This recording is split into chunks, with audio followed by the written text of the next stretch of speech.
trance in which he saw a large number of carbon atoms in the form of a dragon, and the dragon opened its mouth and was biting its tail.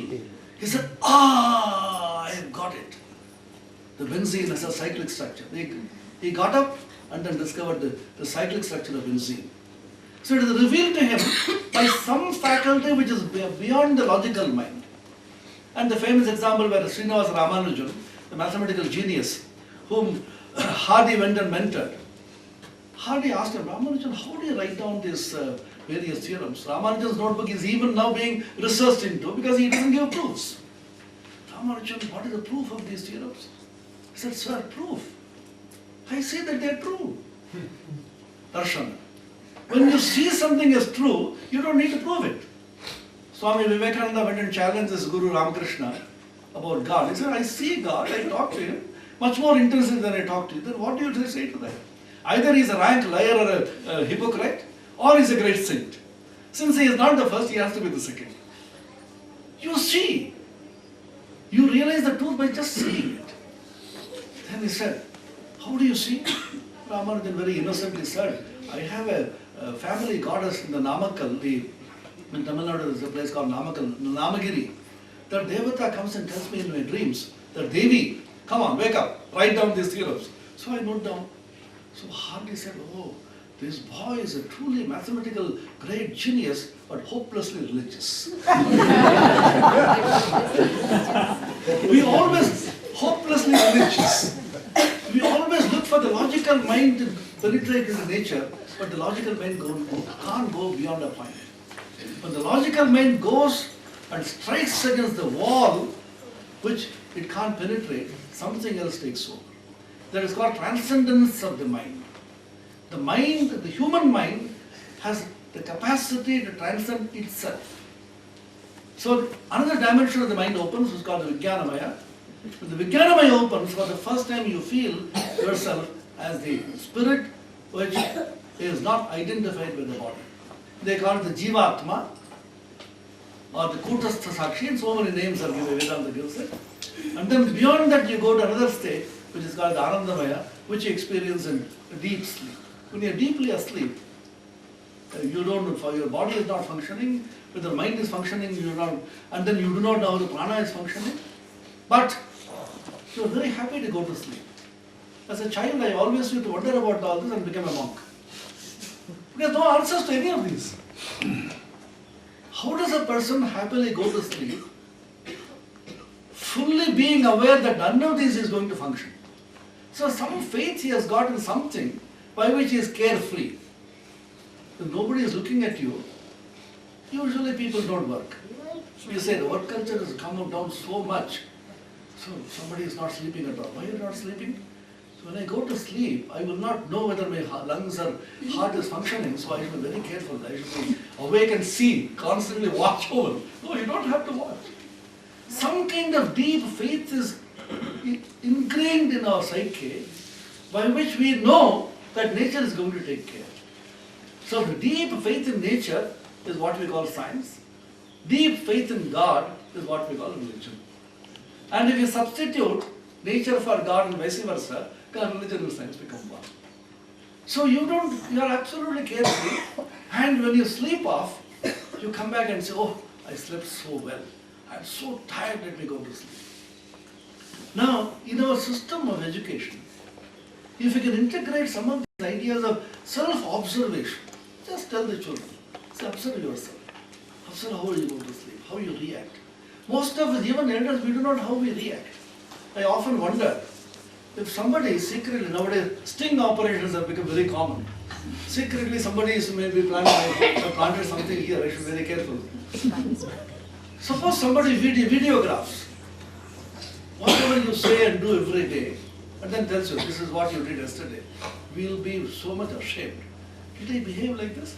Did I talk like that? We do not know. We are not aware we talk absolute nonsense every day, several times, and inflict that nonsense on everybody else, as I am doing now. There's a joke about Patanjali Shastri, who was a very famous lawyer, a constitutional lawyer. He was elevated to the the Supreme Court judge. He said, no, I don't want to accept the position. I said, why? He said, come on, I'll tell you privately. I would rather talk nonsense a few hours in a day than listen to nonsense the whole day.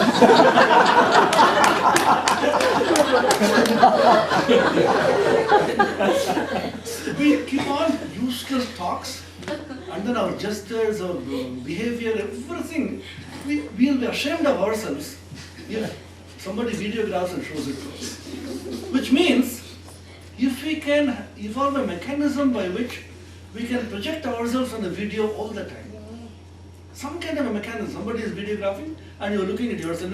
In huge conferences, when the hall is too big, sometimes they'll have screens in between and you can see yourself talking there. I used to say, oh, I'm talking there. So if we can develop the habit of projecting yourself, your mind, your body, your actions constantly on a screen, looking at yourself as you are acting, functioning and talking, then it will be a great education. That is called Shakshi. You just look at yourself. I'll give you a simple example. One old Swami gave us this example. You know, the premier movies, whenever there's a film, the premier movie, the first movie is shown to the actors and actresses. There's a tragic scene. A very famous actor was looking at the first show and he was sipping his lazy tea and looking at the sun, smiling. There I have given my best time. He is crying there on the screen. There I weep. That was too natural. This is the best action, and then he is smiling there. So can we smile at our weeping? Can we look at ourselves crying and weeping and then take the whole thing as a big game going on? It is possible. So when we can do that on a screen, and people pay so much money to go to movies and cry there. I tell people, why don't you watch Charlie Chaplin and Barbara Hardy, at least you will smile. Some people say, no, we have such a tragic movie, I was moved to tears. Why do you pay money to cry? You are crying every day in that home. It's freely weeping every day at home, but they pay because there's a fantasy.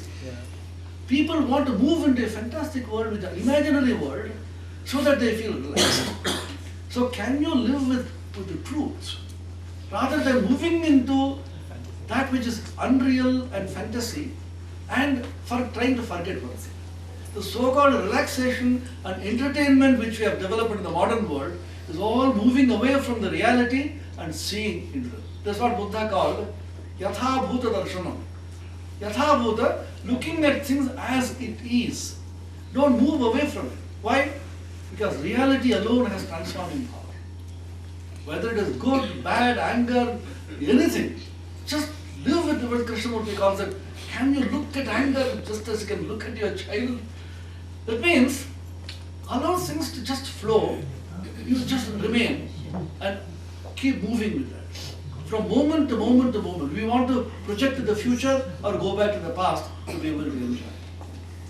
Now this kind of meditation, not meditation on God, meditation on something, meditation on a picture, etc. If we can somehow inculcate into our children the deep and keen power of observation.